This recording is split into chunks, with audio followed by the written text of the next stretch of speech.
My name is Andrew Shepard. I'm the chair of the Townsend Planning Board, and I call this meeting to order at 6:31 p.m. I'd like to have a roll call of all the board members present. So please say your name for the record. Carol Hofstas, present. Hartley Fleshaw, present. And Andrew Shepard, present. Would you please join me in the Pledge of Allegiance? I pledge allegiance to the flag of the United States of America and to the republic for which it stands, one nation, under God, indivisible, with liberty and justice for all. Thank you. I would like to thank all of our veterans and those currently serving here and abroad, their families, and those who contribute their time to public service. We owe them our gratitude. This meeting is being recorded and will be uploaded to the Town of Townsend YouTube channel. I do have, in addition to tonight's agenda, we can call it 3.4. We do have an applicant from a community member to join the planning board. And if time permits, and if he does make it, we will discuss the application. Before I begin, I do want to acknowledge the loss of Brenda Therian. She was the wife of our fellow planning board member, Robert Therian, who could not be here tonight. Our thoughts and prayers are with the Therian family. I'd like to briefly outline tonight's agenda. We have, in my opinion, one of the most exciting planning board meetings and well attended that we've had in a good while. So tonight is our public hearing for Townsend's MBTA Communities bylaw. This was a law that was passed by the legislature in 2021. Under this law, Townsend was designated as an adjacent community and tasked with zoning for 178 multifamily housing units by right.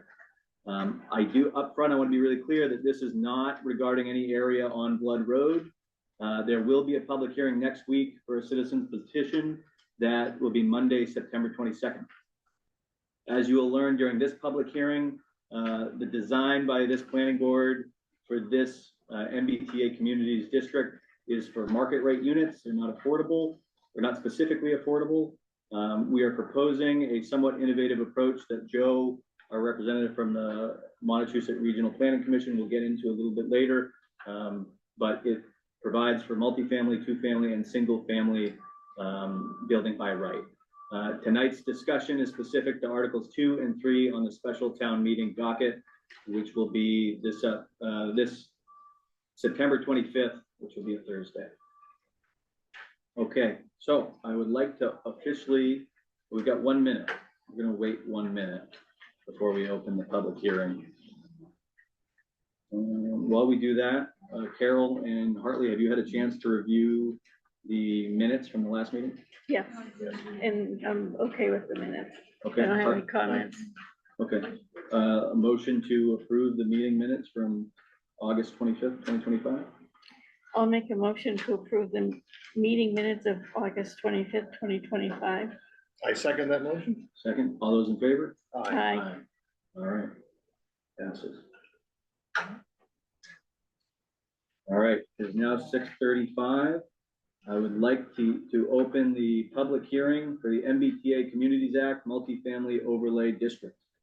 I'll begin by introducing our board members. Carol Hofstas, present. Hartley Fleshaw, present. And Andrew Shepard. There is a public sign-in sheet that is circulating. I believe it's still over there. It's over by the entryway. If you haven't signed in, please sign in. Hartley, would you please read the legal ad? Thank you. This is legal notice. Townsend Planning Board notice of public hearing in accordance with provisions of Massachusetts General Laws, Chapter 40A, Section 5. The Townsend Planning Board will hold a public hearing on Monday, September 15th, 2025 at 6:35 p.m. in the Selectmen's Chambers, Town Hall, 272 Main Street, Townsend, Massachusetts, to consider proposed amendments to the Townsend zoning bylaw, Chapter 145, as follows. Amend, what is that known as, this thing known as? section, I think. Okay, section, all right, thank you. Section 145-37 to all right. I have to go back on that. I lost track. I apologize. Section 145-5, change, quote, apartment multifamily building, close quote, to quote, housing, close quote, add, quote, or multiple buildings on a lot, close quote, remove restriction in dwelling units definition, limiting unrelated persons to 5, amend section 145-37, exempt apartments in the multifamily overlay district, MFOD, from special permit requirements. And then section 145-42B, allow residential uses in MFOD as of right, not subject to special permit. Amend section 145-42.1 to replace the site plan review special permit with site plan approval, require landscaping plans, and establish review timeline for projects with that less than 4 housing units.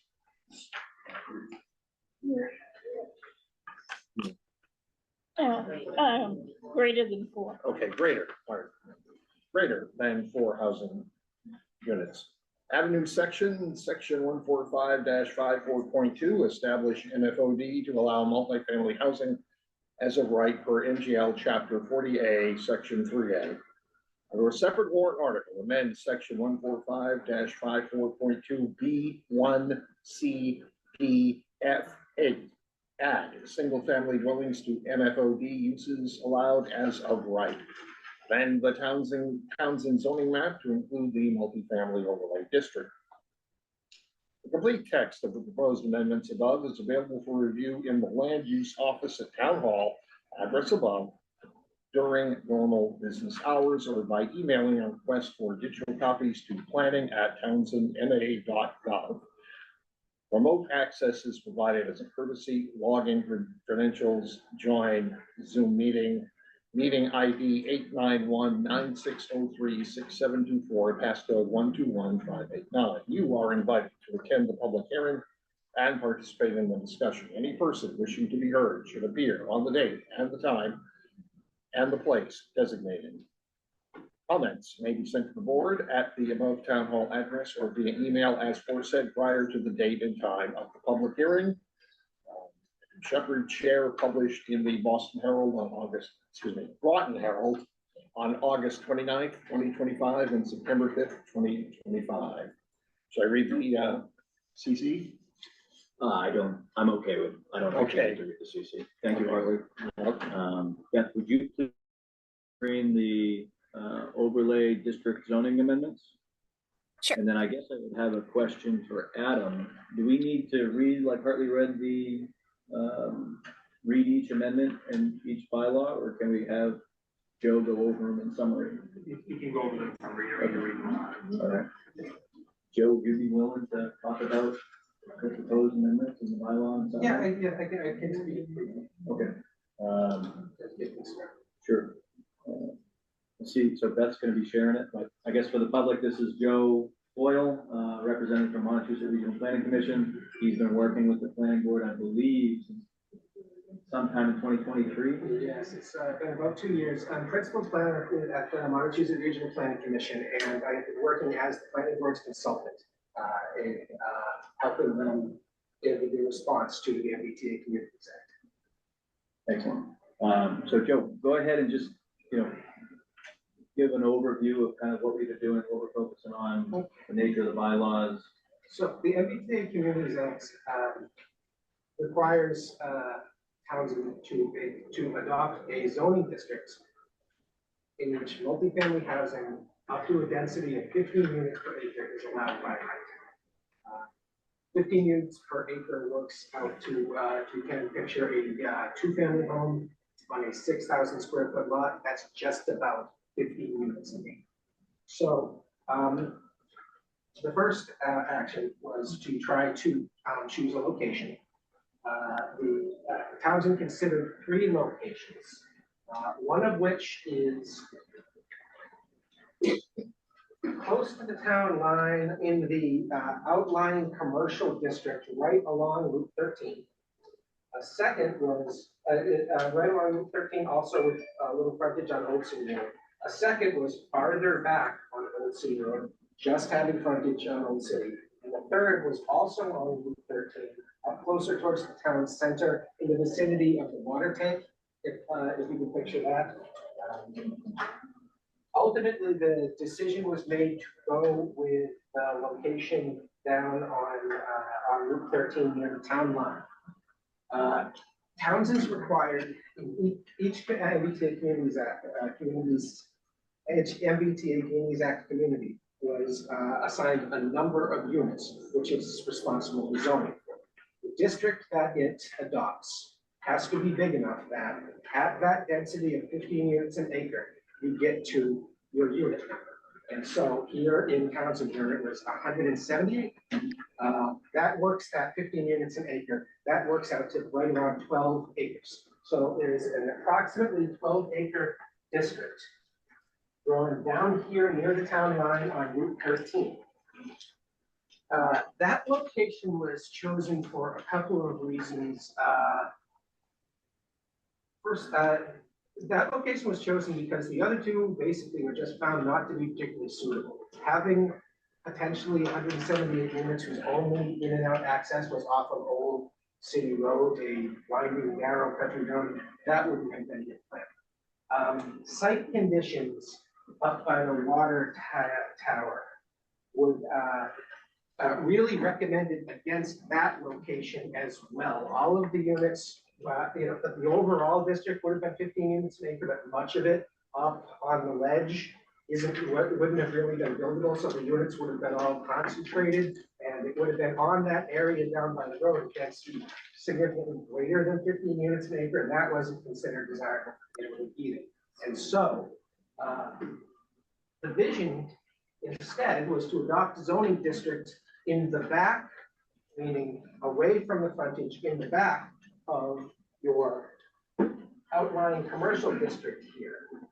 The idea being to preserve as much of the frontage along Route 13 business development as possible and push the units further towards the back away from the busy street, and also to not eat up and to reduce as little as possible the commercial development potential of your commercial district. Now, I said that Townsend is required to adopt this zone. That is what towns are required to do, adopt zoning. They're not required to build the units. They're not required to do site work to make it easier to build the units. They are required to pass a zoning amendment, which makes it lawful under the zoning to do this. This phrase that you're hearing, these units must be allowed as of right. What as of right means, that refers to the zoning. Under a zoning bylaw, you look at a land use like two-family home or drive-through restaurant or something, and it will be categorized as allowed by right. Will be a Y for yes, put in your table of uses. Not allowed will be an N in your table of uses, or special permit. You'll put an SP in your table of uses. What it means to say that the units have to be allowed by right is that it's like that, yes, this land use is allowed in this district.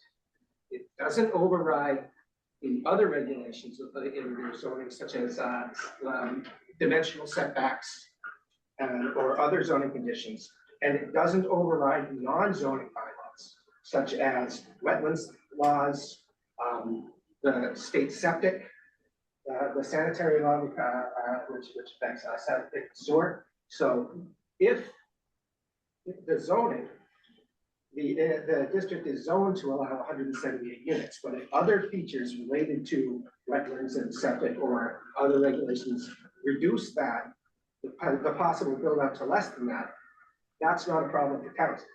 Townsend has done what it's required, will have done what it's required to do by adopting the zoning.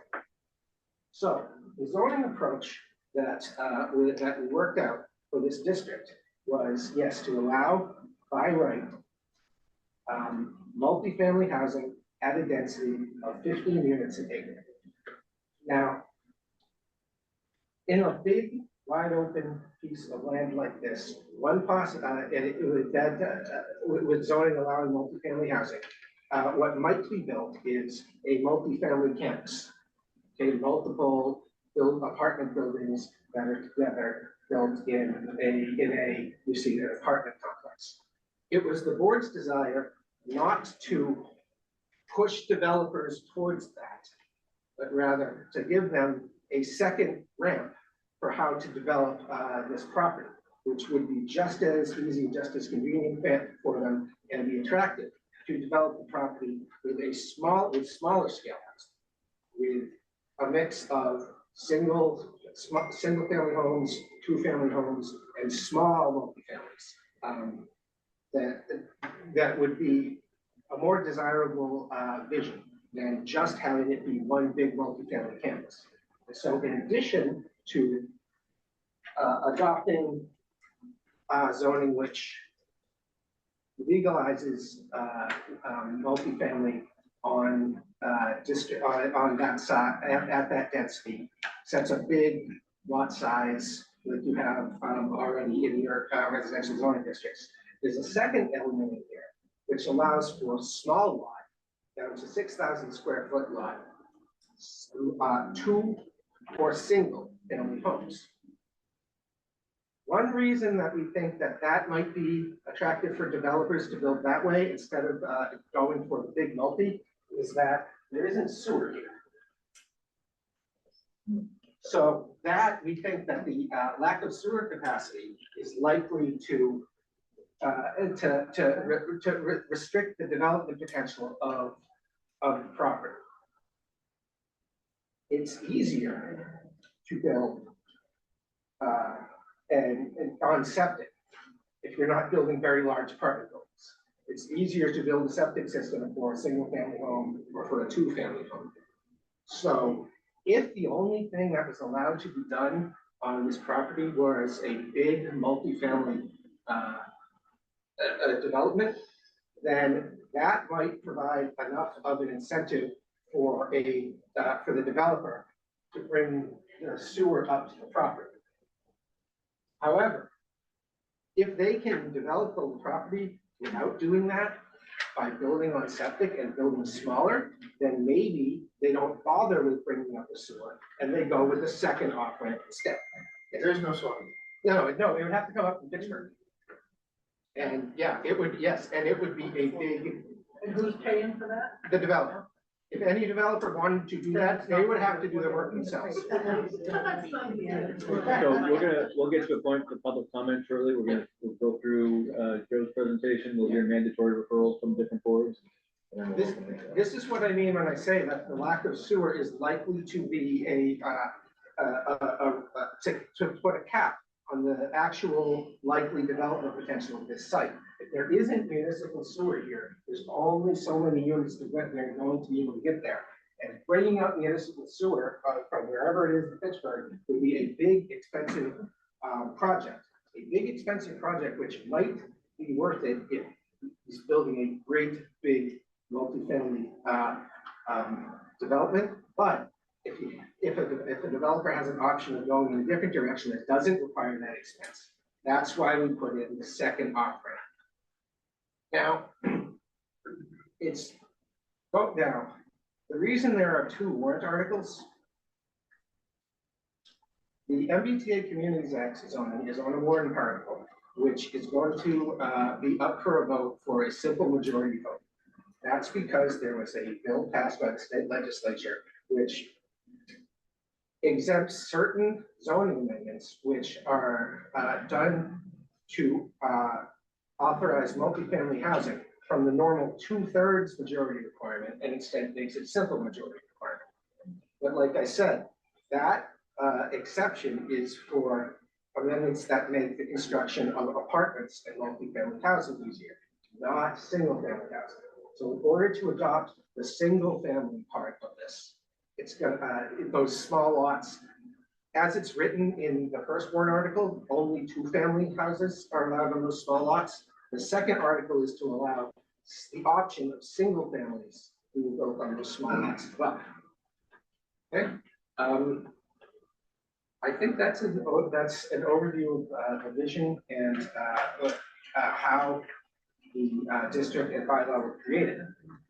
Now is the only follow-up question, just for the public and anyone listening, the evaluation process of these bylaws, who's reviewed them? Could you speak to that very briefly?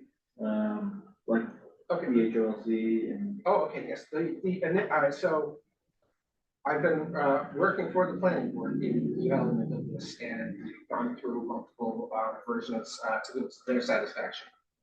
The district and bylaw were then sent for, it's called pre-adoption compliance review, to make sure that what's being proposed will actually satisfy the town's obligations. And, the last thing the town would want to do is pass something at town meeting, send it to the state, and then the state, then it says actually this is good enough. So it went to the state, and, they came back, and they were happy with the district.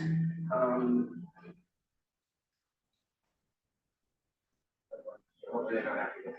I think they weren't happy with the inclusion of the single family, which is why we broke it out. Oh, that's right. They called out the single family issue. Originally, it was going to be one more article, and they called out the fact that if we include the single family, it basically the single family needs to be broken out of the second one. But ultimately, the state approves of what we're Yes. doing. We have had town council look at it and review it and has no objections at the moment. There are no concerns. Right. And I think that's the biggest point, that as of right now, it has been reviewed by different agencies, different entities, and has checked out. We also have Karen, our grant administrator present. Karen did put together a list that has either been floating around or is on the table of different funding that the state is tying to this effort. So if ultimately it'll be the decision of the town before the town meeting whether to approve or deny this zoning, and the state is attempting to incentivize it with tying funding to it, as the state does. Next, we'd like to go through the mandatory referrals we have from different town boards and departments. I'll read those quickly, and then we'll open it up to public comment, I believe. The first is from the water department. The water department is in full support. Next, we have from the select board. The select board comments, they suggest an affordable component. Highway department has no comment. The Conservation Commission also has no comment. And the building commissioner has no comment. We also have submitted by our superintendent from the water department, just a one-page summary that I'll read. It says MBTA zoning thoughts, getting right to the point.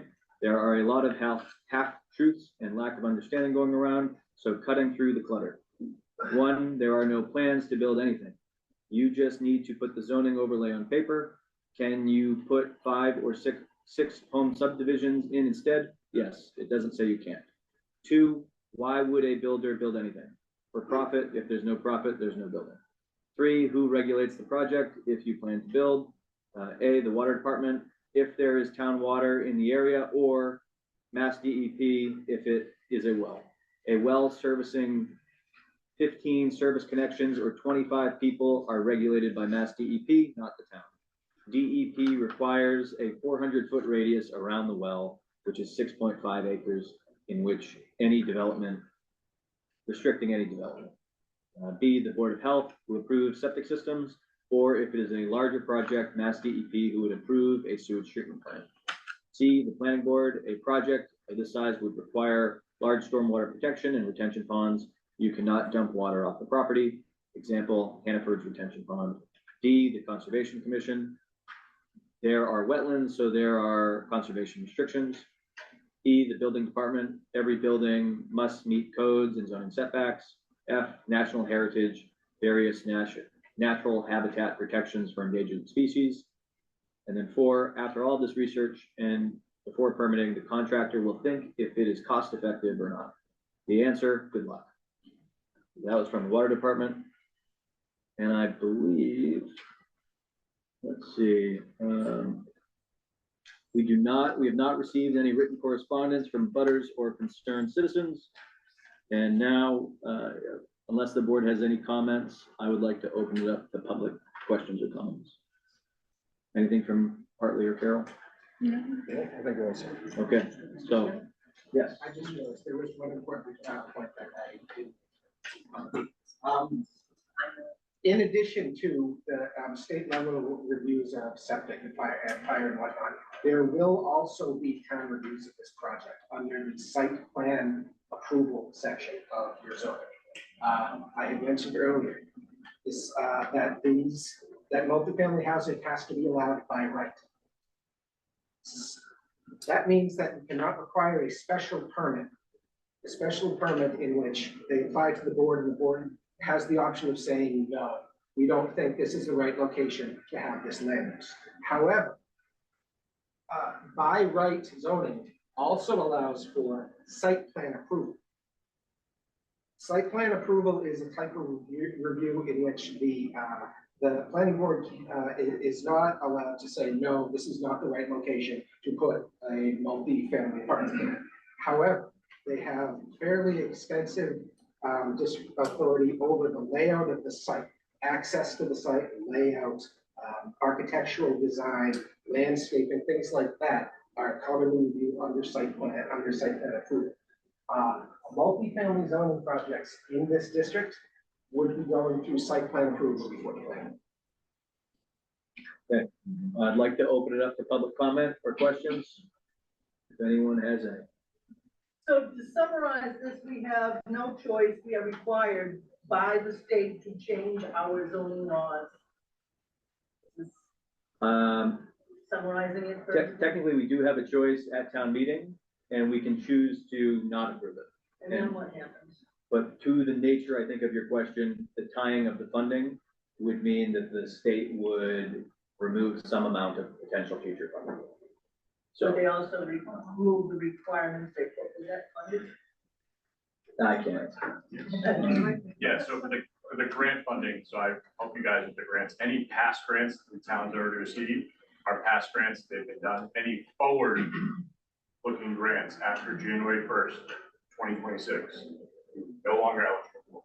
So like the Greenville Bridge, Council on Aging vans, there's a whole list of them that you're no longer eligible for as a town that a lot of your residents depend on, and your different departments, whether it be highway, police, fire, et cetera, depend on. It's just a condition of the MBTA zone. I have one to go with that. If it doesn't get through, I have lined up a $4 million grant to expand, and it goes away. And this is Dave from the water department. So next comment or question? I have a question about, well, I don't deal with water, I'm not big on the state telling us what to do, but, we have X amount of residents here, and if we go over that certain amount, I'm not exactly sure what it is, but then we get switched into another status, is either a town or, and then we have to do certain things. So how does this 178 100 people, however many people they're trying to put in our town affect moving forward? It's changing the status of our town. This is the first time this question has come up. You are not close to needing to change your vote. Well, okay, well, give us a little better answer. So we're gonna make I a, can answer that one. Okay. Adam can also answer. It doesn't change the government at all. What it will change you is that you're not, well, anything over 10,000 people will affect the water department, because we're not a disadvantaged community in tier 2 any longer, because we went over 10,000 people. So we also have town council here, and I believe Adam can speak to that. So I think that's answering a slightly different question, a valid question in terms of the 10,000 person threshold. When the MBTA Communities Act was first adopted or first envisioned, the idea was that it would apply to MBTA communities that are served by the Massachusetts Bay Transportation Authority. There's only a handful of those. There's the subway communities and then the handful of commuter rail communities. That then got expanded to include what were referred to as adjacent communities. So it's not just any community that is serviced by the subway or the commuter rail. It's any community that touches in any way, even at a point, any community that is serviced by the subway or commuter rail. And as you might imagine, that above quadrupled the number of communities that were quote unquote MBTA communities.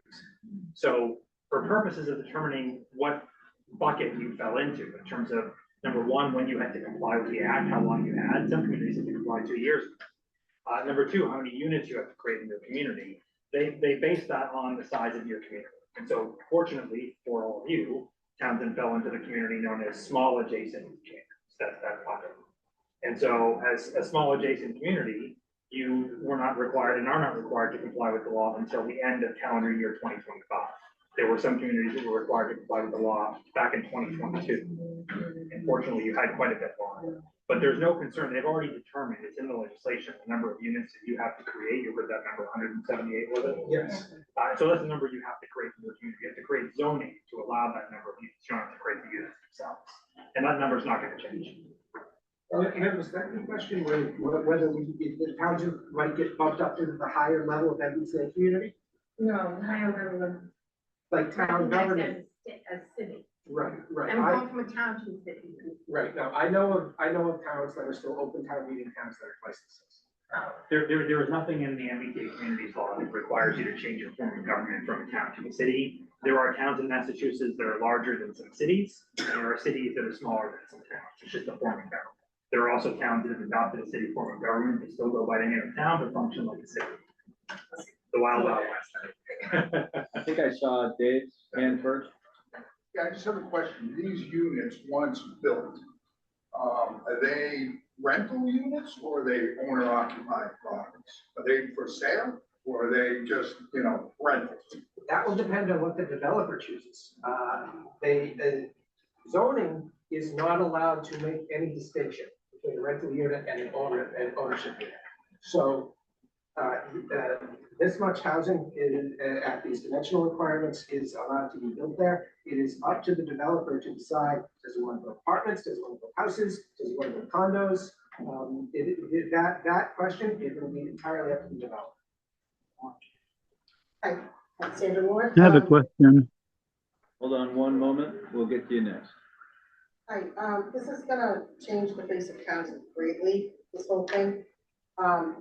Number one, once you do the overlay district, that basically invites building on any other lot in the same manner, correct? Just in the district. Just, okay, so you're saying, say for instance, South Bend, we'll just use that as an example, not that it's true. This is only on so this map right here, where you can see in the pink, is limited to that area only. This is drawing a district, and these rules will only apply within that district, that 12 acres that are drawn over part of the outlying commercial district. Okay, that answers, okay, so in other words, the South Road, you can't, that doesn't necessarily apply to there, or any other large parcels, just that one district. Just the end of Route 13 on the Lunenburg line. Okay, and I have another question. For this multifamily district, and any other building that may go on in the future, because there will be building in the other parcels. We're gonna have increased number of children, and that's gonna impact the school system. I had someone suggest that, well, we could open up Ashby Elementary. I said, that's cost prohibitive. That would not be an immediate solution because that's totally out of code. It needs lots of work.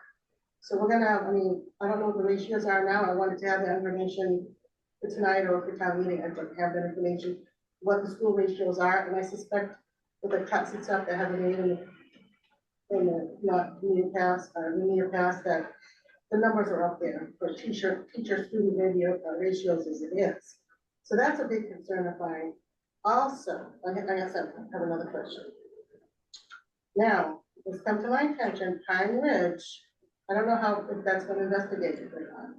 That So could be, I will say that seems to be outside the realm of this public hearing.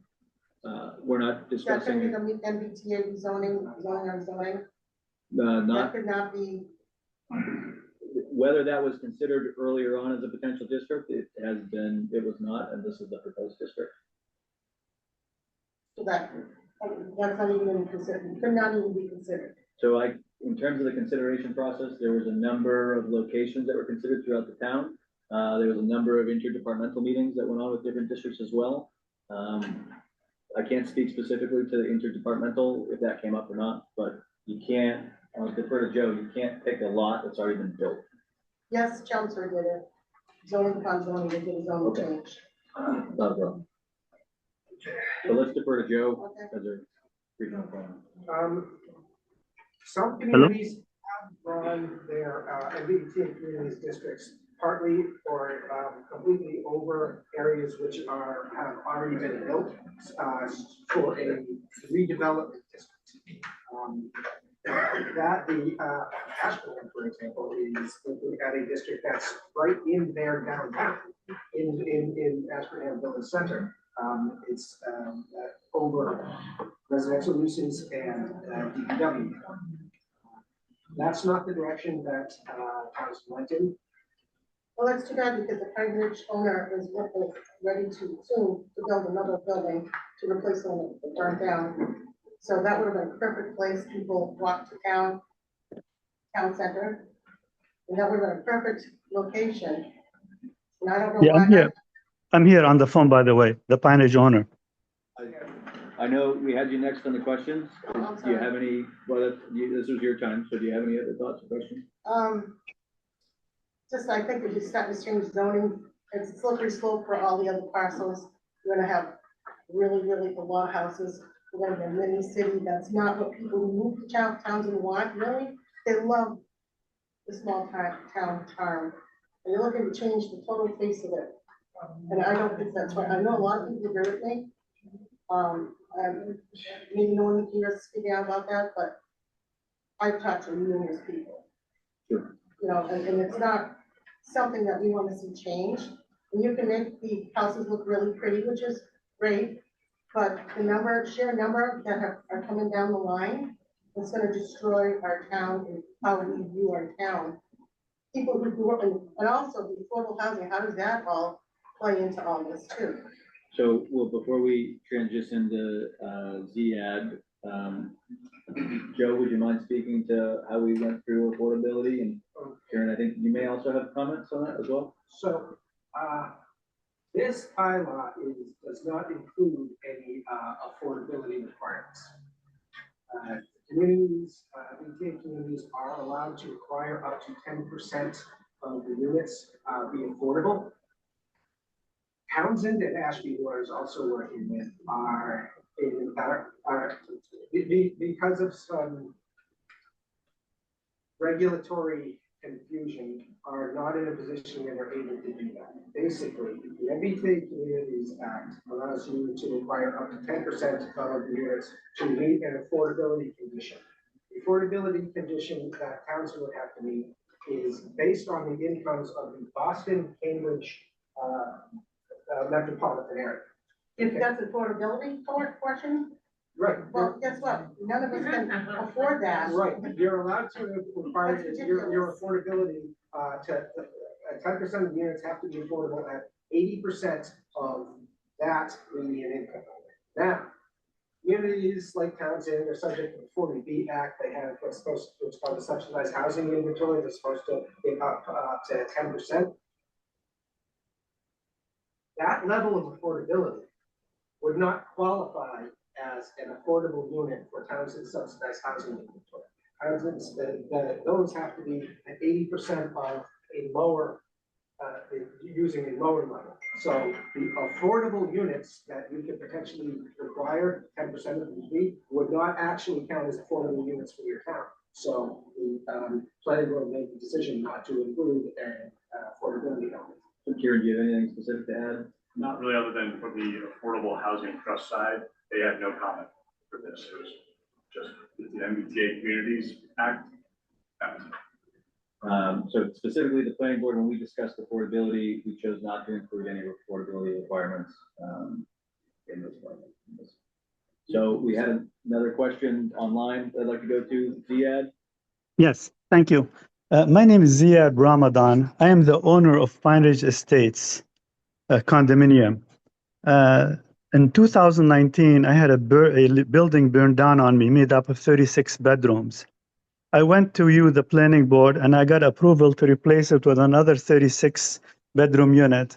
However, because of COVID and everything that follows and the interest and everything else, I end up delaying building it because of the cost going through the roof. I would like to still build it. Can I still build it? Because I know planning approval only is limited to a certain time, after which is not valid anymore. And how does that, what you're doing, affect me replacing the building that was built? I mean, I already have the septic for it because the existing septic is good. I have water connection, I have all the infrastructure. I just want to understand, how does that impact me? So thank you, Ziad, for your question. I would refer you to Beth, our planning board administrator. Right now, the scope of this public hearing is specific to the MBTA communities and specific to your project and your permitting. That's not the focus of tonight's discussion. Okay, but all right. Thank you. And answer any of those questions. I believe I saw a hand over here. Yep. I was wondering, so if we want this block to the zoning changes that they're requiring, can anybody develop that now, or do we have to save that for their purposes? Like their requirements on what we can do with the land now that they made us change the zoning? No, there are no requirements that are any different from any other zoning change. So Okay, it's just creating a new little zoning district, and the property owner there now gains some rights to develop the property in certain ways, and that's it. So this lot is also, I believe, zoned as neighborhood commercial. So if they chose to develop it in that manner. Right, right. This is also an overlay district. An overlay district. Imagine a child's puzzle with big pieces. Now imagine you lay a slice of bologna on top of that. The bologna covers one entire piece and half of another piece and a sliver of another piece. The puzzle pieces are like your underlying zoning districts. And slice of bologna is the overlay district. We're creating an overlay district. Those underlying zoning districts still exist. Property owners maintain all of their rights on the underlying zoning district. So if this guy wants to develop out his property for commercial use under the outlying commercial district zoning and ignore the MBTA zoning and ignore residential entirely, that's his right. And Townsend has still done what it's required to do. I did see Cindy's hand up online, and then I'll go back to the floor. Hi, good evening. This is Cindy King, the other Cindy King, as I call myself, because the other Cindy King is present there. I want to speak in very strong support for the town to approve the MBTA communities zoning. I want to make a couple points. One, I think it's important for all of us to understand that this is, again, strictly zoning. There is no secret plan. There is no town board that's sitting there waiting with bated breath to contact a developer to get in there and break ground and start building 100 apartments. That is not in the plan. This is strictly allowing for the use, allowing the owner, who is not the government, it is privately owned. And as far as I know, the owner of this property, it's a family trust. Unless something's changed, it's owned by the family that owns Townsend Ford. Back several years back, if you've been here as long as I have, that there used to be Townsend Ford Annex. They used to have a used car lot down there, and they shut it down probably in the 90s, I think. But I don't know that anybody's talked to them about what they want to do, but I wouldn't be surprised if they have absolutely no interest in building any housing down there. They may want it for their family for generations to be able to go back and maybe even move to, I'm speculating, move the main Townsend Ford down there or put in another car lot. I don't know, but they have not been part of this conversation. I would assume that maybe they don't have any interest in building a bunch of housing down there. We're right now in this pickle that the state has put us in. And I know a lot of people are just angry that the state's telling us what to do. And I know some people want to vote no on this strictly because it's the state telling us what we have to do. And it's a lot more important to us to vote this in than to put our stop signs up. Because one, there's no guarantee we're going to get any housing out of this, but the punishment is severe. And there's at the beginning of this hearing, it was mentioned that Kieran had done a list, and I think it's passing around the room, but you haven't mentioned what some of those things are of grants that we've had in the past, and that we are ongoing grants that we are guaranteed to not get again if we vote this down. The state is not giving grants. There's other communities that are already had their funding pulled. So the threat is real.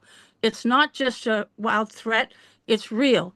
One grant we get every year is the Green Communities Grant. We've been very good about getting that, and that's $200,000. And these grants, I'm not listing all of them, but these grants are things that we depend on to run this town. And we've been saying no to overrides for several years, and I'm okay with that. But if we say no to MBTA, these grants are going to amount to nearly $2 million that we're going to lose, and that I'm telling you, we're going to have to replace that money from somewhere. And if you're not willing to vote in a $2 million override next year, then you got to vote this in. If you vote this out, we got to come up with $2 million next year. And I'm just going to give you a couple more of what's on here. Cynthia, I think you've made your point. In the interest of time, and we've got to have a full room, I'd just like to turn it over to Kieran briefly to speak to specifically on the grants, and then we'll continue with other questions. But I do believe. I have one more point then, to let him, but I think listing them and not just having a paper around the room, because this is going to be seen on YouTube and people need to see what was talked about. But I'm glad the owner, I don't know if he's still there, the owner of Pine Ridge was on there, because I wasn't aware that he was still planning on building over there. But when that building burned down, we lost a lot of tax revenue that we have lost. If anybody builds anything, we need the tax revenue to replenish our budget. That's one of the reasons why we have financial difficulties. And I know Mary Jane had a question about the increasing population if we build more apartments somewhere else. But if we go over 10,000 residents, well, we were right about at that level when Pine Ridge building burnt down, and now then we dropped below 9,000. So this is not a crisis of, oh my God, the world's going to change when we hit over 10,000. We've needed to replace that building that burnt down in one way or another. It will absolutely help this town if somebody builds something, whether it's down in the MBTA area or if it's actually Pine Ridge. But we really need more buildings to help our town, both the residents as well as the tax base. But we're really in a dark place right now, and passing this MBTA thing, it's just a zoning thing and not a development we're approving.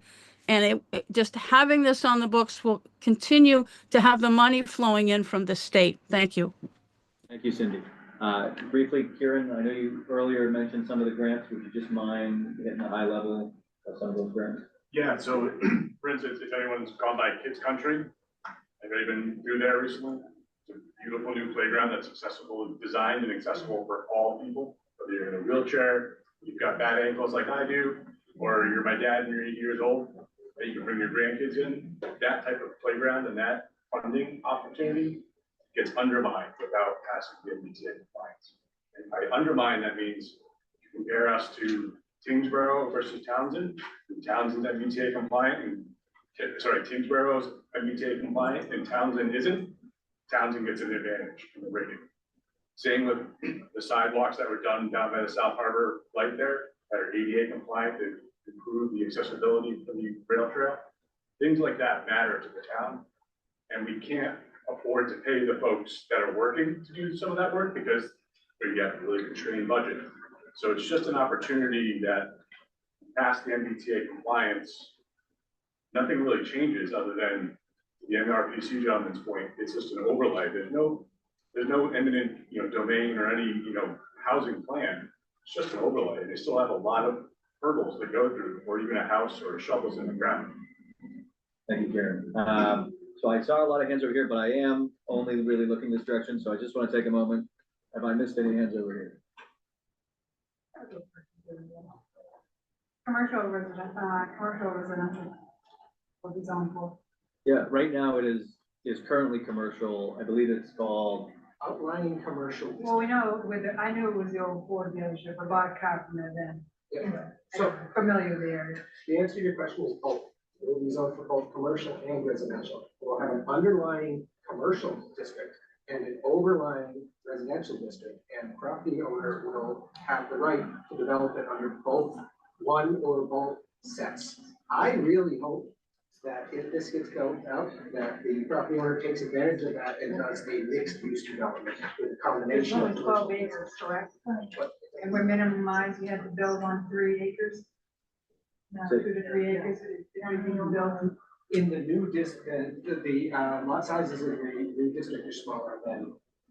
they're not- Yeah, because according to, it's still saying it's 2 to 3 acres you need to build. It's changed for residential. Not, it would Changed be in for this law. residential. Yes, that's what I said. It's going to be changed for commercial. residential, yes.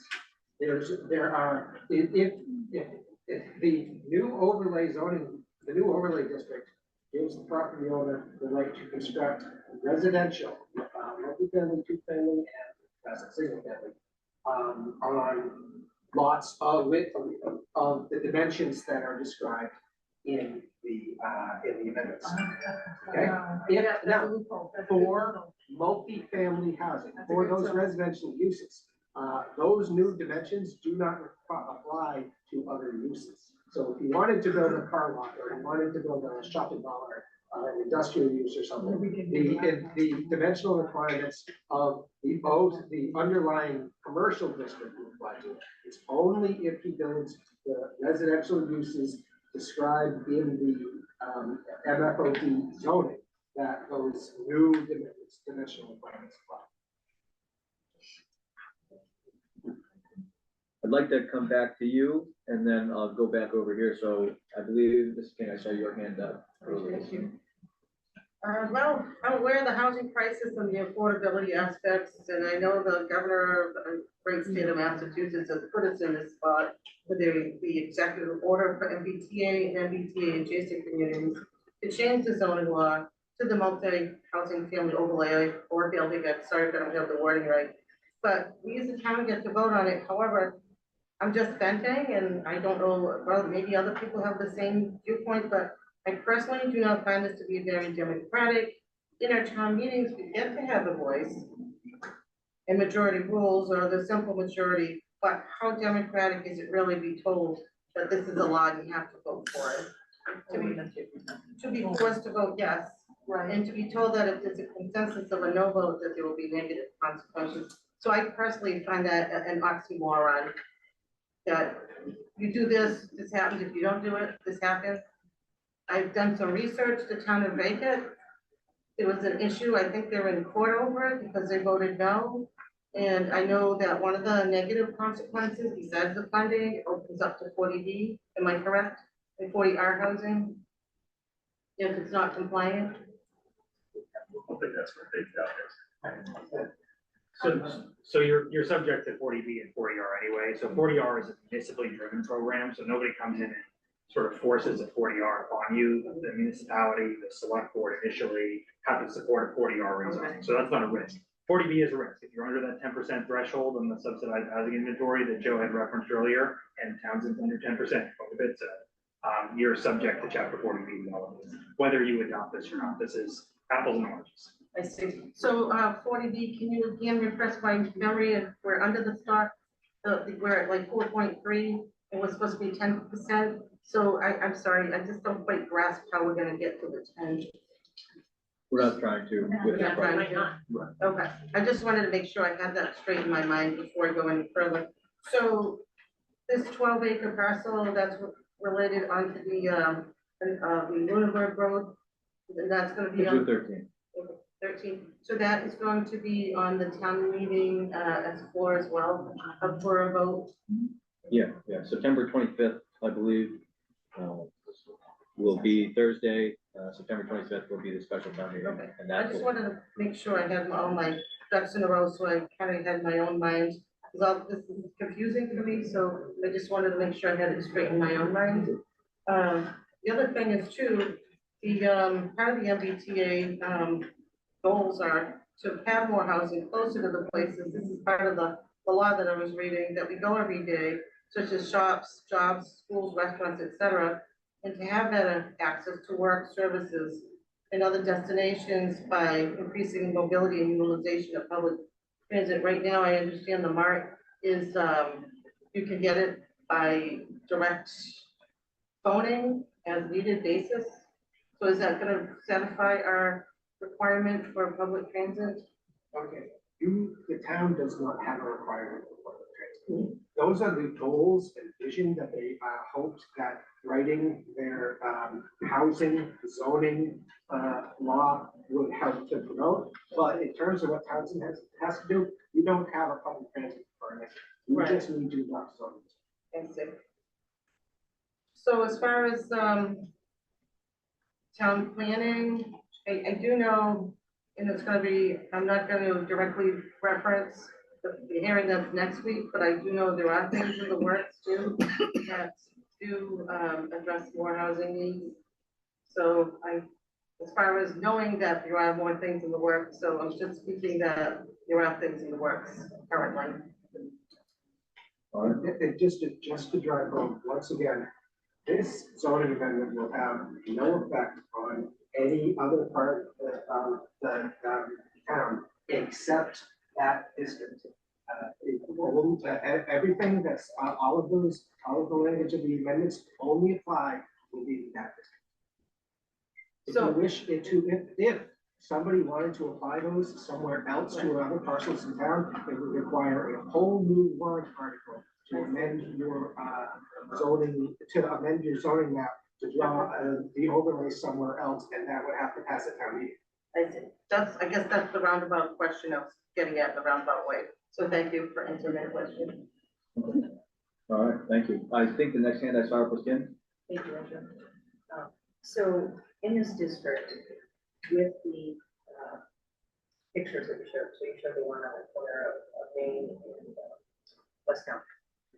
So a developer could put in maybe 8 of those units or something of that, right? And for those, they need to connect to CH and then use the west. So someone thinking from the vantage point of development and their profit, because it's our market rating, they could forego the numbers. So when they come in, there's no requirement that they need that 178. That is the arbitrary number based on that, on us by the state. So, and it's there, it said that it's accountable. So they could decide they wanted to make a small little cluster development and be done with it. And that is what they could do.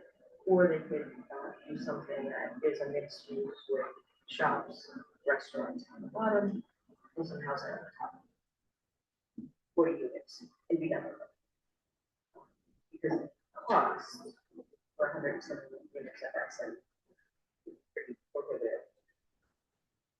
And the other question that I had, so there's no requirement ever for any developer. Can you speak up so we can hear you over here or stand? Sure, sorry. It's too loud. Sorry, what I was saying is that there's no requirement for the developer ever to have to get to 170. That while that was the number that the state placed on us, no one ever has to get to 178. It could be developed how the landowner sees fit. The question that I did have though, while all of the regular restrictions are in place for this district now, can anyone ever come back and try to apply to it? Because it says specifically that it has to adhere to all the wetlands and all the other regulations. So does that mean that we would always adhere to that and then we could not file a loophole, or could they come in under 40B? They can come in under 40B. They can always come in under 40B. There's virtually nothing you can do from a local zoning perspective that will prohibit a potential developer from proposing a chapter 40B with build. You can have a residentially zoned parcel, commercially zoned parcel, industrially zoned parcel. You can have a parcel that has an underlying zoning, 3 overlay districts on top of it. The concept of 40B is it's a state statute that gives applicants the right to come into your community, to go to your zoning board of appeals, and to ask the ZBA to grant waivers from all those requirements, whatever they may be, however many levels of them may exist. So technically, you could have a MBTA zoning zoning district that is the subject of a 40B development. What I will say from experience, because I get this question a lot in the context of 40R, can we rezone an area under chapter 40R? I mentioned before that 40R is driven by the municipality.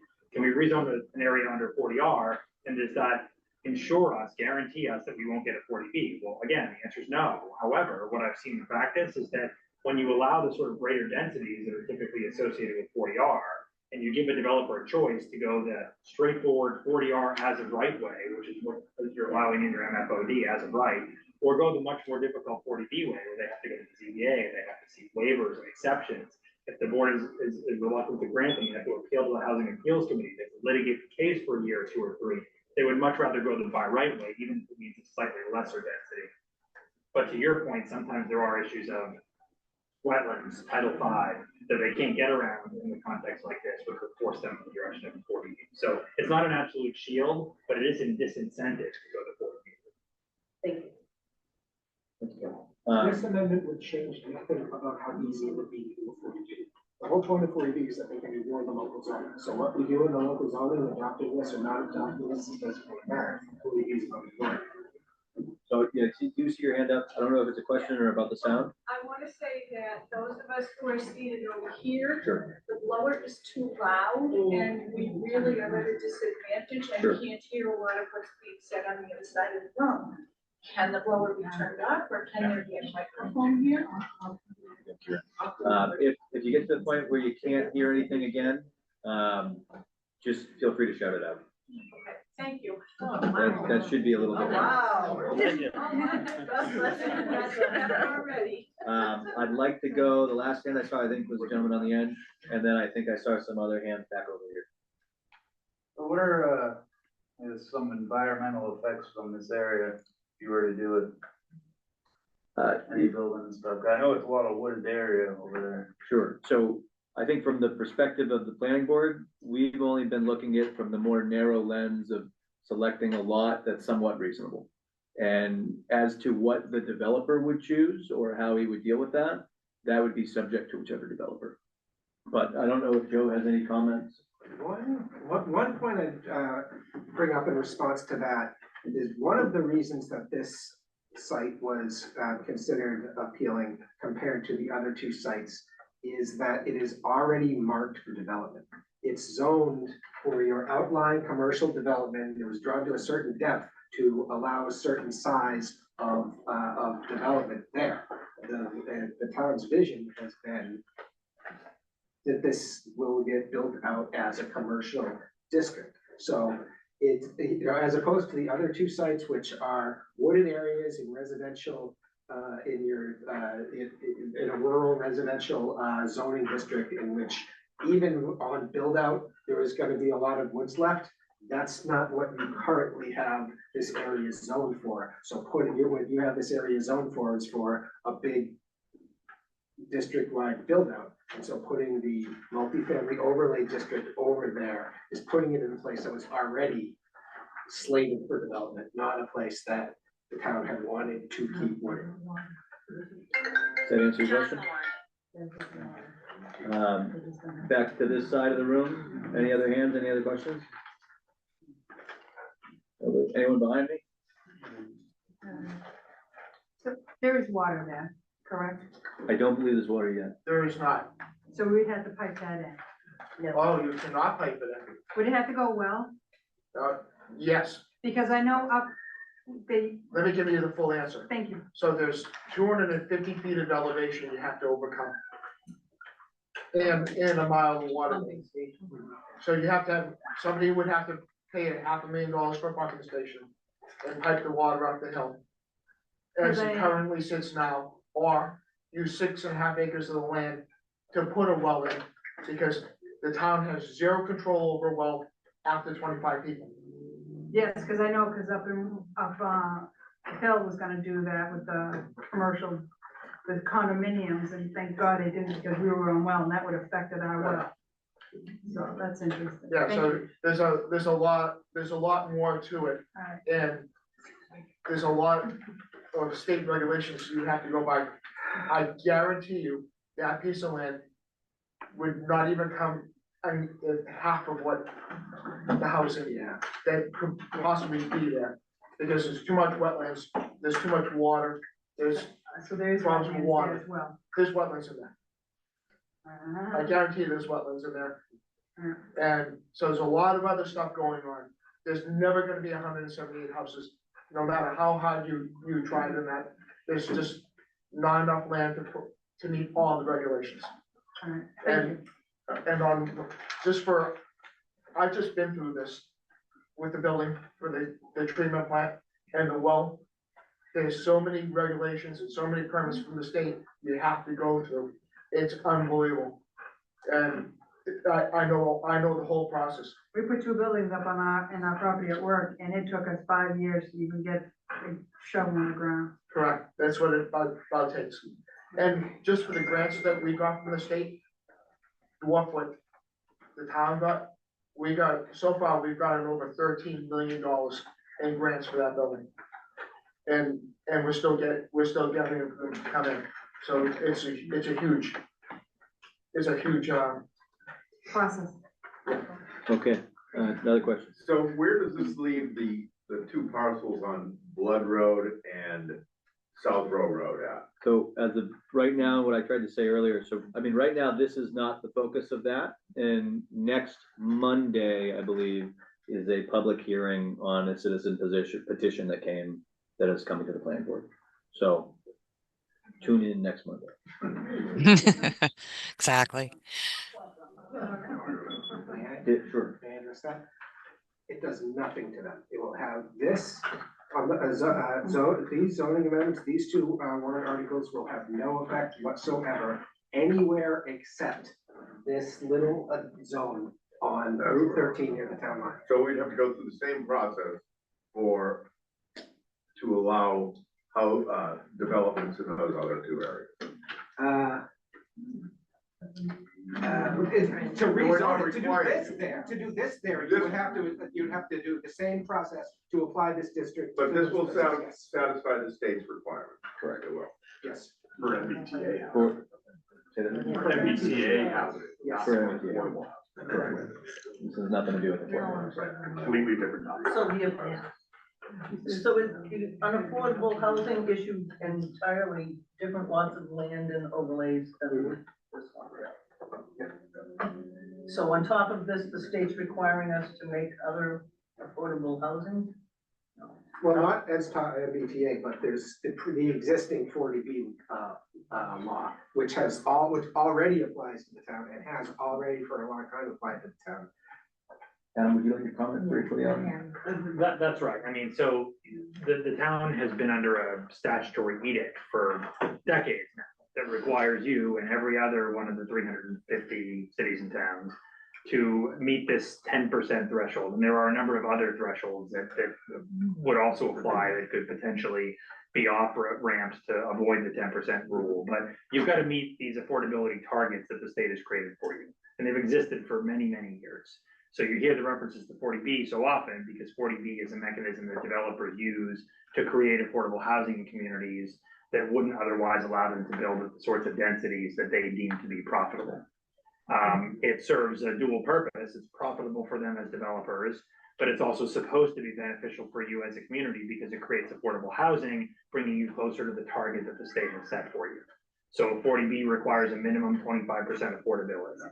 The idea is that all those affordable units count on the inventory, your inventory, and bring you closer and closer to your 10% target. Of course, it's a bit like chasing your tail because at the same time you're building other market rate housing, which is increasing the overall count of market rate housing in the community. So as the denominator increases, it makes it harder and harder to meet your 10% goal. But the affordability requirement has existed for many, many years. Unrelated to what we're here for tonight, MFOD. This is an entirely different law. This is a law that is relatively new, was adopted just a few years ago, that requires you to adopt a zoning district for more dense housing that is, in Townsend's case, is not even affordable housing, it's market rate housing. Okay, Can I just ask real quick let's do a real quick question, and then I'm gonna go to Lori, who's here who is a select board member. Real quick, I'm sorry, I just want to ask you something about this affordable housing. So, if we don't get that affordable housing in by a certain time, will we penalized for that too? No, so that law doesn't have built-in penalties the way that the MBTA Communities Act did. Okay. The risk, if you don't meet that 10% standard or one of the other thresholds they've established, is that you continue to become liable to potential or open to potential Chapter 40B developments. Once you hit that 10% threshold or one of the others, you can turn away unfriendly projects, 40B projects that you would rather not see in your community. There are a number of communities, a few dozen communities across the state that have met their 10% threshold. And once they've done that, they can say no to 40Bs. Nobody can come in and force you to force you to approve something that would be too dense for your community because you've already met your threshold. But most communities in the state, I would say upwards of 70% of communities, are nowhere near their 10% threshold. Oh, okay, thank you. Okay, I would like to go, Lori. I'm gonna speak as a professional, and I think that, Adam can maybe fill in a little bit, because this has not been brought up. And that is that there have been communities that have sued the state for this mandate, because nobody likes to be told what to do, especially if there's no money coming to you for doing the mandate. But as Joe pointed out, we don't have to ever build anything, we just have to find a spot that the state would approve. We spoke of at least 6, while I'm planning, at least 6 spots before we got to 3. And then we picked another, which was not agreeable to the state. And then we ended up with this one, which was one of our favorites anyway to begin with. So two of the cities or towns that sued the state lost. The court upheld the state's mandate. If you fall on that side, like Adam mentioned, or I think it was Kieran, I'm sorry, mentioned, you get to the bottom of the pile. You're not going to be looked at favorably at all. And as that list shows you, it's over $2 million that we've received in grant funds that has benefited the whole community. So I think the planning board had worked on this for almost 2 years now. And all of them were public meetings, and all the videos are still there if you want to go back and see the process that we went through. And I think we did a pretty good job. And Joe did a great job for explaining the summary to you now. And I don't know, anything else on the law cases, lawsuits that you would say? I mean, all I would say, and because I heard something said at the outset of the meeting that you forego eligibility for various grants. Well, that's what we were being told 3.5 years ago. So if you read the actual MBTA Communities Act, it referenced 3 separate grants, and that was the penalty if you chose not to comply, because the language doesn't suggest you have a choice. I know we've all said casually that, well, you can say no if you want, you can vote it down at town meeting and you become ineligible for grants, but that's not the way the legislation is written. The legislation says you shall adopt a zoning district that permits this sort of density. And then a couple of sections later in the law, it says if you fail to do so, the penalty is ineligibility for 3 different types of grants. So that's what we were advising our communities in the first few months after the MBTA Communities Act was adopted, that you would forego these 3 grants if you chose not to comply. Well, then the state said, well, we didn't really mean it was limited to those 3 grants. We just meant that those are the 3 we specified in the legislation. We really meant you could be ineligible for any grant program that is established through the Commonwealth. And then when community said, fine, we don't need your money, the Commonwealth said, fine, we can actually sue you because your failure to comply with the act is a discriminatory practice under state and federal law. And as we know, they have done that. There have been a number of lawsuits, both the state suing a community, and then a number of instances for communities, including 2 of which we represent, suing the state. And those lawsuits suing the state have been unsuccessful. The courts have upheld the law and indicated that it was within the authority of the legislature to do so, and it was within the authority of the Executive Office of Housing and Livable Communities to implement the regulations that we're all talking about in drafting these bylaws. So it is true that you become ineligible for various grants, but that could be the least of your problems, because you could also get sued and be forced to do this anyway, after you pay me a lot of money to defend. Can I have a little information about the I grants? just want to wait 1 second. Hartley raised his hand. Yes, Lori, correct me if I'm wrong, but what you just said is, this is a matter of deciding on zoning. It doesn't necessarily mean we are or have to be committed to building anything in that We zone. wouldn't be doing it anyway, Right, but whoever wanted to would have the right to. right.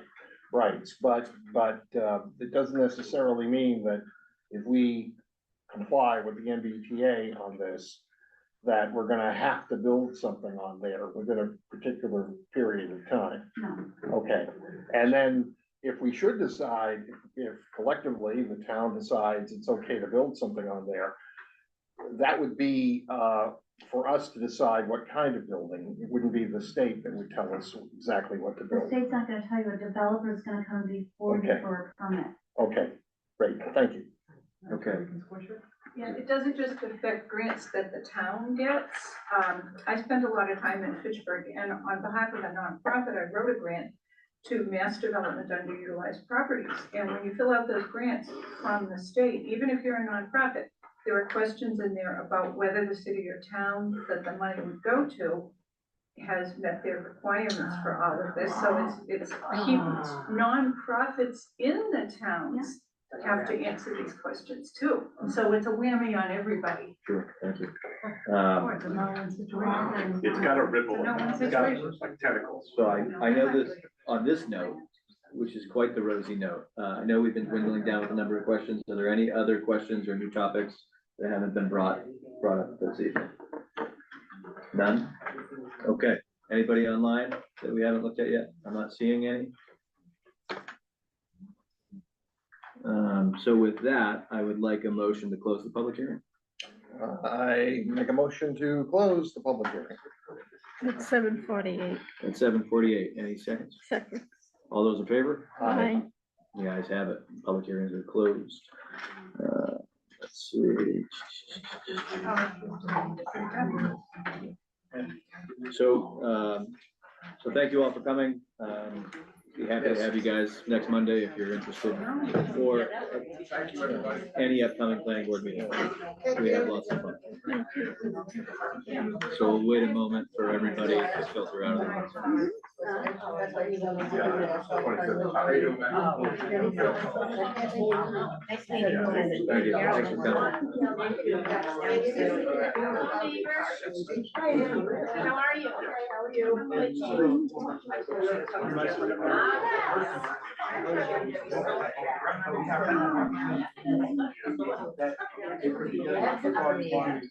In the last year. Email me, I'll add it to my little. Someone asked me, are you voting? I believe we were. We can do that after the public hearing. Vote. Yeah. Yeah. That was next on my bullet point. Okay, so it's quieted down a little bit. We've lost a lot of our audience. They didn't come just to see us. I would like to entertain a motion to move the proposed zoning amendments as written and as posted in the warrant to comply with chapter 40A, section 3A, forward to the voters at the special town meeting on Thursday, September 25th, 2025 at 7 p.m. at the North Middlesex Regional High School auditorium. There's no building So involved. So moved. I second it. Second, all those in favor? Aye. There's no building. The ayes have it. So Carol, you motion? Yes. Hartley second. Yes, I guess Beth will find that. She probably already wrote it down. but you can write it down for her, so she Sure. doesn't have to look. Yeah, Is I'm any- here. Got it. Thank you. All right, thank you. Is any one of us jumping at the opportunity to present this at town meeting? God, no. No, that was a God note from Carol. Hartley, No, I thanks. see a lot of excitement in your eyes. I guess as with the honor of being your chair, I shall take I will do it. And you will do an excellent job. Thank you very much. The sheep will follow the shepherd, as it were. That's very sweet of you. Okay. Okay, I believe that is it. Planning board reports and presentations, if any, should be confirmed. So I guess if we have a report or a presentation for special town meeting, we could talk on that. I will work up some things with potentially with Beth that we'll say on our side. And Joe, I expect we'll have you at the special town meeting on the 25th. That is up to you. That is If you're available, I think we'd like to have you. okay, what's the date of your time meeting? September 25th? Next week from Thursday. Okay. Thank you. Adam, Excellent. All right. So that, let's let's find the agenda. We do have our special guest tonight. Didn't you make that as an addition to the agenda? I did make that as an addition. 3.4? Yeah, so let's take care of Brett while he's here. But Brett, if you want to come on up, or you can sit right there. I'll sit right here. Okay. Tonight we have Brett King joining us. Brett applied to be for the vacancy to join the planning board. And if we have any questions, there is a tentative meeting. I believe we have to vote as a planning board to recommend him, but there's a tentative joint meeting scheduled with the select board, or it just got moved, late in September. Assuming we vote to approve Brett and add him to the board. Okay, where do you vote tonight? I Or think, at this way? I would Well, think we would. I was just going to add that the select board are meeting right before town meeting on the 25th. So I'm not sure that that would be appropriate for a joint meeting. So we were probably going to October then. They're meeting following the 29th. Okay. I'm sorry, the 25th. Yeah, the So 25th. ultimately, the process wise, we would vote to recommend Brett, and then when we can get that meeting scheduled. Okay, I can help. Exactly. Yeah. So you can approve your volunteer, thank you, Brett. Thank you, Brett. And move it right to Sabrina. Okay. If you choose, move it right to Sabrina. We have an executive session on Thursday at 5:30, which has been posted, right? Can I send in a revision, or can I make an addition at the meeting? Because it's not. No, this has to be posted for 10 days. The joint meeting has to actually be posted 10 days prior to the appointment per the charter. The position wasn't posted already? No, the joint meeting has to be posted with the applicant's name so that it's either 5 days or 10 days. But yeah, no, there is a period of posting for that. I just know about open meeting that she's talking about. Yeah. Posted. She's saying charter. She's in The agenda posting, sorry, for the joint meeting to appoint. I think relative to tonight, we as the board we'll talk to Brett. If we like him, we'll ask him to join, as long as he's not fed up with having been here for 2 hours and a half. In other words, a vacancy has to be posted for 10 days. That's posted already. So we'll figure that out. I don't know if we need to figure that out right now, but. No. Brett, do you have any thoughts? I think we'd love to have you potentially. Does the board have any questions for Brett? No. Brett has come before us before. He's a developer in town. As I've disclosed, I work with Brett on the fire department. He's one of the deputy chiefs. I work as a firefighter there.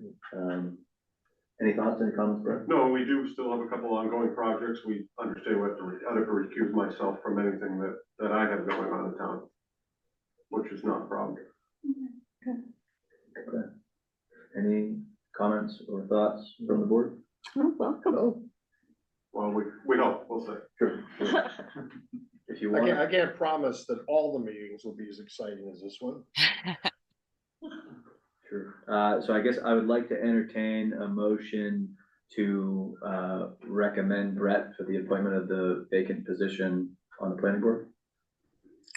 I'll make a motion to appoint Brett King as a member of the planning board to the select board for appointment. I second the motion. Okay, all those in favor? Aye. All right. And then I guess Beth and the select board, we can work to figure out what day, how that would work. Sounds good. So, all right, thank you, Brett. So let's see, what do we have next? Meeting business. So 3.1 is discussion of any edits to zoning bylaw amendments and finalized text of the amendments. I believe we did that already. All done. Yeah, that's what I thought too. 3.2 was the public relations, MBT community zoning law compliance. Was there anything specific to that, Beth? That's kind of just pending, right? Well, it's ongoing. So between now and the 25th, if the board has ideas about how they want to disseminate information, public information, that'd be great. So far, I've reached out to town approved social media, Facebook. I'm not sure that that's the best option because a lot of comments come back and things, are not exactly as they are presented. So I don't know what the other options are. I think we talked about a highway department sign. So that would be great if we could get something up, other than that, the board has any ideas in terms of how you want to get the message out to the public and I can help, let me know. Okay, thank you, Beth. I Is that don't, for the 25th? I think so, 25th. I believe the highway signs. Yeah, we've already approved that. Okay. Oh, you have? Okay. Okay. And today I sent your whole thing from our town website to Townsend What's Going On, and they did put it up. That was this morning. Awesome. Thank The you. information was up on. Great. For sure. So I guess the biggest thing that, that I saw on the internet, and I try not to spend too much time in the depths of the internet, but the flyer that we had done, there was a lot of, given some of the other concerns or projects going on in town, concern about the wording of affordable on that top section. And maybe we can strike, I don't see why we couldn't strike that. Okay. And then repost it. Well, I didn't even notice that, but that doesn't have anything to do with this. Yeah, so zoning bylaw. it says ensure that affordable units required do not exceed 10%, and because we don't have, we're not attempting to do that, I don't see why. Yeah, it's just extra. Yeah. That was one of the. It was a comment from one So I of think we the just select get that, board yeah. members, so that's why that Yeah. came through on the Oh, referral, yeah, but I know. the comment I made wasn't on there, but it was sort of, I think in terms of advertising, yeah. I guess I felt like I've noticed public concern when they hear, 179 8 units, and they Yeah, think it'll and all be they're talking section affordable. 8 and everything else, Yeah. and it has nothing to do with what's Yeah. happening. I think it's confusing to the public. Yep. So I don't know if anyone else has any ideas. I know we've talked about messaging in the past and such, and I'm not a social media person, so I wouldn't know if I was gonna look, I'd look on the town website. sure, And that's where I go, but that's just me. sure. Lori? Okay, we can have a joint meeting on the 25th at 5 o'clock, if you like. Okay, it's 5 days per the charter. Do we need a quorum as the planning board, or? we Yes. do? Yes. Okay. 25th at 5 PM, would either of you be available? Or Let me 5:15, check, I think I or- can No, be. I better say 5 or 5:05. And we couldn't count Brett towards that, excuse because he me. wouldn't be a member. It might be 5:30. Yeah, one Okay. of 5 was. I have to go home, and look at my calendar, I mean, I think so. Would What the day of the planning board week is that, itself need quorum? Thursday? Thursday before the. We invite, before yes, the it's town in the meeting at the charter, high school. specify, but we invite. Yeah, I'm a chauffeur, that's my only issue, is I'm chauffeuring kids, grandchildren. Going to the charter meeting. Zoom it, And the zoom vote in is on your required phone. to be simple majority of Okay. whoever Less is than there driving, but yeah, okay. between Okay, the what- select board and the remaining planning board members. It's a weird charter provision, but that's how it works. I see. So, Once again, we're talking, now the 25th is, of course, the same day as the town meeting. Correct, Yes, so this would be we're before that. meeting meeting. So we would meet at 5 PM that or night. 5:15, yeah, that's a discussion before the meeting. Yeah, 5:15, 5:30, Okay. we could put you on at 5:30, if that's, which is easier, what time? I just have to go home and look. Do I have your email? I could always call Beth. I could call Beth and tell her what time. I can tell you tomorrow. Okay, that's fine. And I And mean, she'll get with Sabrina, and I'll Okay. make sure Sabrina knows. Yeah, I'll talk to Beth tomorrow and let her know what time. I would guess technically, you wouldn't be a member of the planning board, so we don't necessarily need you there, but if you would be available at that time, we'd be happy to have you. And if not, you get, voted, and then you have to get subsequently sworn in, I believe, after that. But it sounds like the 22nd might be a good one for you to go to, for experience. Okay. Get a later. So we'll have Carol reach out to Beth, to confirm timing and relay that with the select board to figure out what works, and then we'll So circulate. we'll tentatively say, I would block that time off, Hartley. From approximately Yeah, 5 PM Thursday, the 25th.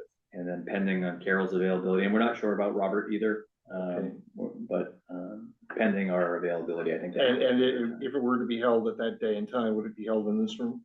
Yes, Okay, thank you. I'm sure we're planning to be here for Yeah, at least. because I know the an hour selectmen before do we go to the their- high school. You selectmen do your thing before the town meeting, so Yeah. we wanna, you know. Okay, all right, what else do we got? The correspondence. Correspondence, Hartley, all those correspondence you have, would you Okay. mind?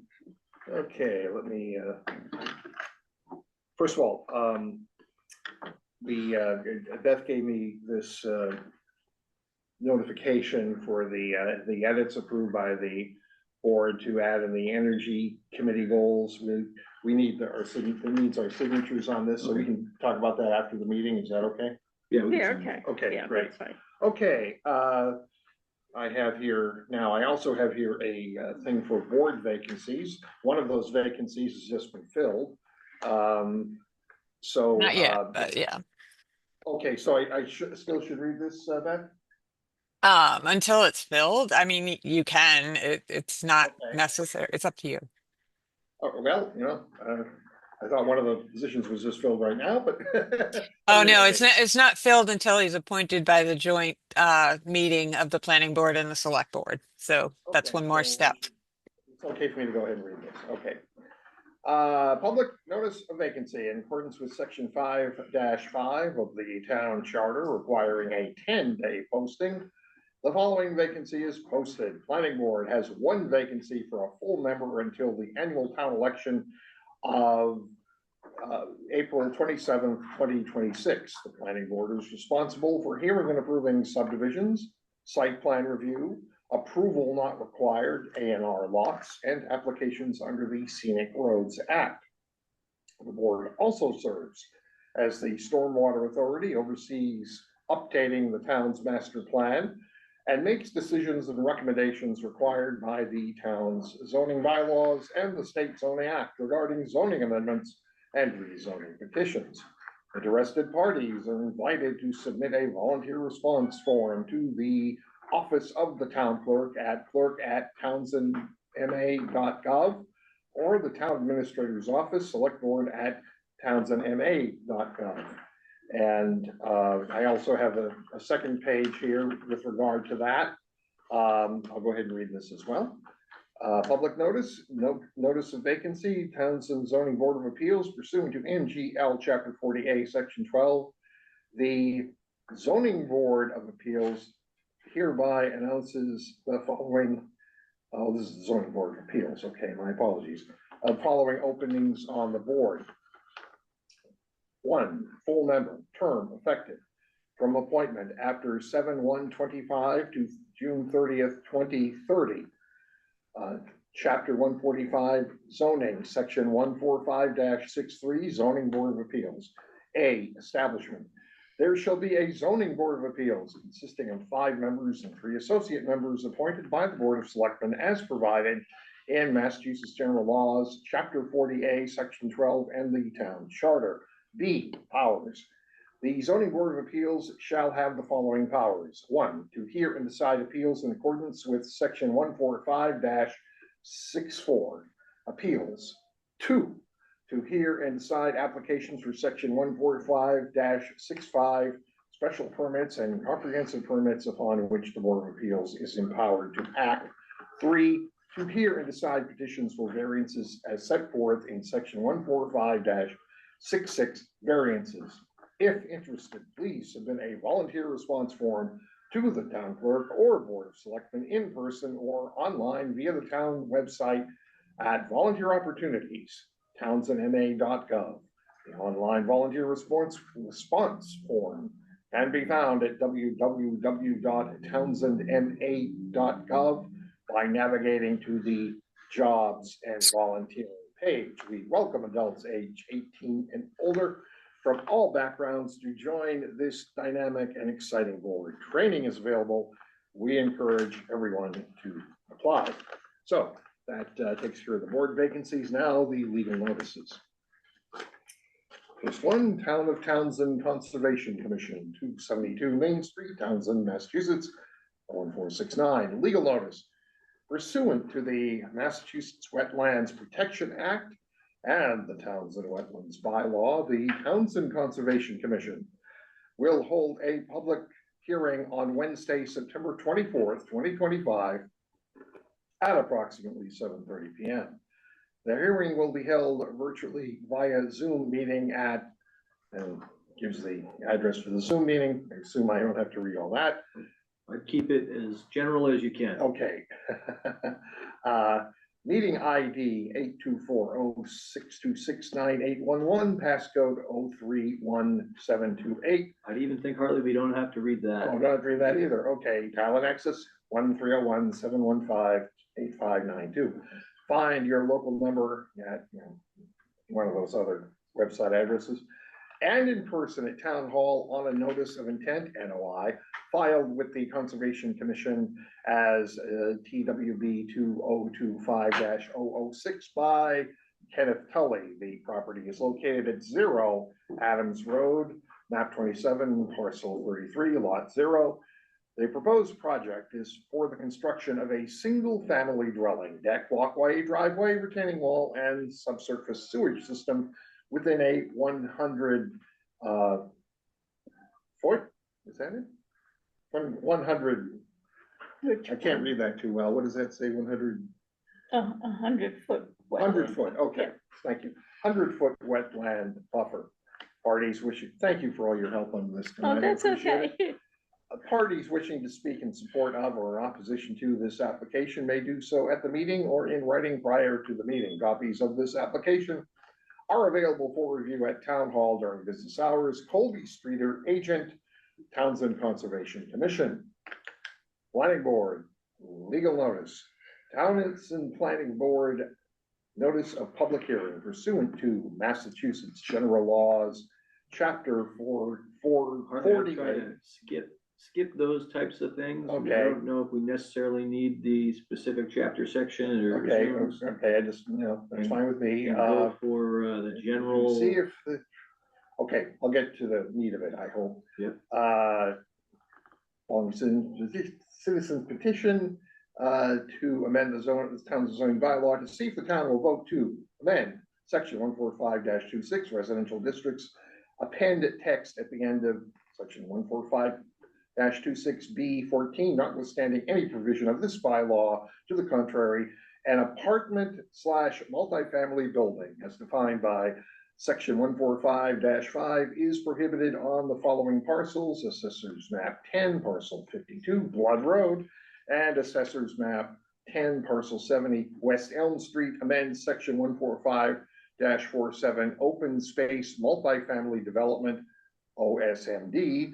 Insert at the end of section 145-47B, the provisions of this section shall not apply to Assessor's Map 10, parcel 52, and Assessor's Map 10, parcel 70, or take any action in relation thereto. Interested parties may attend in person at the Selectmen's Chambers or participate remotely via Zoom. Zoom address follows. Written comments may be submitted to the planning board at Townsend Town Hall, 272 Main Street, Townsend, Mass. 01469, or via email to planning@townsendma.gov by 4 p.m. on September 22nd, 2025. Townsend Planning Board, Andrew Shepherd, Chair, Planning Board, etc. Okay, notice of public hearing, Town of Pepperell Zoning Board of Appeals. An application has been submitted by Mass Ave Rentals LLC seeking a 40B comprehensive permit pursuant to MGL Chapter 40B Sections 20-23 to develop a 180 multifamily residences within 5 buildings on the property described below, having an aggregate area of 14.8 acres. All residents will be for rent, with 45 residences designated as affordable to low to moderate income households, tenants not exceeding 80% of the area median income in the Lowell Middlesex County Metropolitan Statistical Area as required.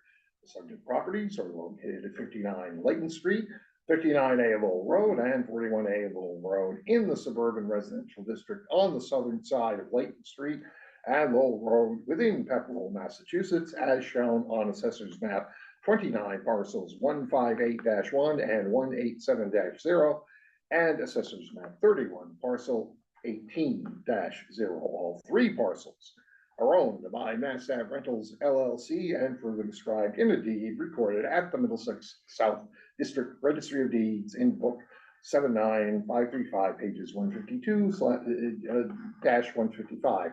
A public hearing in person only will be held on this matter at the Albert Harris Center, 37 Nashville Road, Pepperell, Massachusetts, on Wednesday, September 17, 2025 at 7 p.m.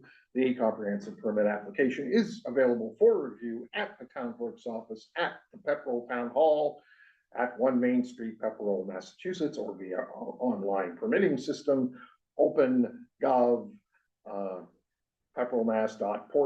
pepperellmass.portal.opengov.com, and search record number COMP-25-1. Parties wishing to speak in favor of or opposition to the proposal may do so in writing prior to the hearing or at the hearing in person and or represented by an agent or attorney. Written comments should be submitted on or before September 10th, 2025. Interested parties are encouraged to attend. Sean McCaffrey, Chairman, Zoning Board of Appeals. That's like how many acres that was? Excuse me? 14. It was 14 on Layton Street.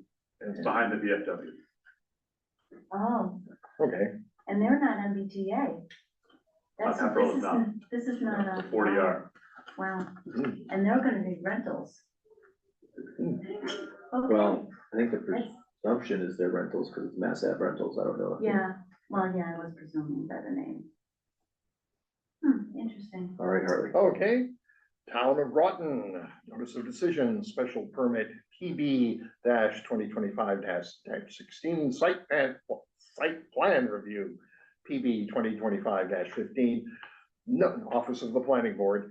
Notice is hereby given that the Groton Planning Board voted to grant a special permit and site plan approval for the construction of a satellite emergency facility, SEF, pursuant to the code of the town of Groton, chapter 218, zoning to applicant, UMass Memorial Healthcare, Inc., 281 Lincoln Street, Worcester, Massachusetts, 01605, landowners, 492 MG LLC, 6 Liberty Way, Westford, Massachusetts, 01886, Quality Green Homes LLC, 142 Littleton Road, Westford, Massachusetts, 01886, property location, 490 Main Street, assessors map and parcel map 216, parcels 96, partial 9899. Deeds recorded at South Middlesex Registry of Deeds in Book 83900, page 267, Book 78870, page 143.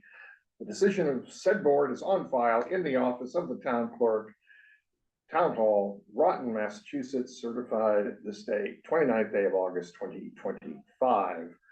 I see the signature of the town clerk, but I can't make out the person's name. My apologies. I think it's Francis something. Okay, my apologies. I hope that makes it legal. I don't think they'll take it personally. Okay. Town of Shirley Planning Board, legal advertisement. The Town of Shirley's Planning Board will conduct a public hearing at 6 p.m. Wednesday, October 15th, 2025 at the Town Office Building, 7 Keady Way, Shirley, Massachusetts. Application submitted by Jeffrey Dusty, 206R Great Road, Shirley, Massachusetts. Joint public hearing for a site plan review per section 7 of the protective zoning bylaws and special permit section 3.6.1C3 of the protective zoning bylaws for the construction of a single family house. The parcel is located on Great Road, parcel ID 72A1.4 in the North Shirley Village Business District. A copy of this application can be obtained from the town clerk. Please check the Town of Shirley website for full agenda, possible virtual information, updates and or changes, or call the office. Chair of Planning Board, Sarah Winding. Move on to the next one. Town of Shirley Zoning Board of Appeals legal advertisement. The Town of Shirley Zoning Board of Appeals will conduct a public hearing at 7 p.m. on Monday, October 6th, 2025 at the Town Office Building, 7 Keady Way, Shirley, Massachusetts. Application submitted by Prescott Investment Trust, 28 Multus Road, Shirley, Massachusetts. Public hearing for section 2.4.1D of the protective zoning bylaws for reconstruction of a structure that was destroyed by fire and requires a special permit according to section 9.2.3. The parcel is located at 28 Multus Road, Shirley, Massachusetts. Parcel IDs 94A3, 94A3.1, and I'll say 94A2 in the rural residential district. Copy of this application can be obtained from the town clerk, Kevin Kelly, chair of the Zoning Board of Appeals. Notice of public hearing, Town of Pepperell Zoning Board of Appeals, in accordance with provisions of NGL Chapter 40A, Section 10, and Section 3556 and 9222 of the Town of Pepperell zoning bylaw. The Zoning Board of Appeals will hold a remote public hearing regarding an application submitted by Mark Demers requesting a variance. The applicant proposes to construct a 10-foot by 15-foot, 150 square foot mudroom and 32 feet by 30 feet, 960 square foot garage, both of which will be attached to the existing single family dwelling, requiring a variance of 12 feet from the side yard setback where 15 feet is required. The subject property is located in the suburban residential district at 1 Parkwood Drive, Pepperell, Massachusetts, as shown on tax 30 parcel 41-0 and by a deed recorded at the Middlesex South Registry of Deeds, book 47913, page 557. The public hearing will be held remotely on October 1st, 2025 at 7:20 p.m. Please see the calendar on the Town of Pepperell homepage, posted 48 hours prior to the public hearing, for information on how to access the meeting. To access the application and any submitted documents, please go to our online permitting system, OpenGov, pepperellmass.portal.opengov.com, and search record number ZBA-25-7. All interested parties are invited to remotely attend the public hearing and provide oral and/or written comments to the Zoning Board of Appeals. Written comments should be submitted on or before September 22nd, 2025. Sean McCaffrey, Chair, Zoning Board of Appeals, to be published in the Neshoba Valley Voice on September 12th, 2025 and September 19th, 2025. And finally, notice of public hearing, Town of Pepperell Zoning Board of Appeals. In accordance with the provisions of NGL Chapter 40A, Section 6, 7, 8, 11, and 15, and Section 9220 and 9223 of the Town of Pepperell zoning bylaw, the Zoning Board of Appeals will hold a remote public hearing regarding an application to be submitted by William Granfield requesting an administrative appeal regarding the improper issuance of a building permit and failure to enforce zoning bylaws in connection with the construction of a carport structure at 119 Lowell Road, Pepperell, Massachusetts, and the refusal of the zoning enforcement officer to act upon a valid written enforcement request dated April 4th, 2025. The applicant's property is located in the suburban residential district at 4 Hyacinth Drive, Pepperell, Massachusetts, in the ownership of Brian Spencer, as shown on tax 17, parcel 95-0, and by a deed recorded at the Middlesex South Registry of Deeds, book 73639, page 553. The property in which the administrative appeal pertains to is located at 119 Lowell Road and is owned by Lisa and Michael K. Carduce. The public hearing will be held remotely on October 1st, 2025 at 7 p.m. Please see the calendar on the Town of Pepperell homepage, posted 48 hours prior to the public hearing, for information on how to access the meeting. To access the application and any submitted documents, please go to our online permitting system, OpenGov, pepperellmass.portal.opengov.com, and search record number ZBA-25-9. All interested parties are invited to remotely attend the public hearing and provide oral and/or written comments to the zoning board of appeals. Written comments should be submitted on or before September 22nd, 2025. Sean McCaffrey, Chair, Zoning Board of Appeals, to be published in the Show Valley Voice on September 12th, 2025 and September 19th, 2025. And I believe that's it. Thank you very much, Hartley. I think as always, you got a great announcer voice. Thank you. I may not know what I'm saying, but I say it well.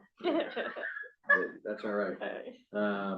Does anybody else, on the board have any other comments or concerns or anything to that nature? No. No. Lori, as our select board representative, do you have any? Nothing? Okay, I'd love to entertain a motion to adjourn. Make a motion to adjourn at 8:22 PM. 8:22. I second the motion. All in favor? Aye. And the meeting is over.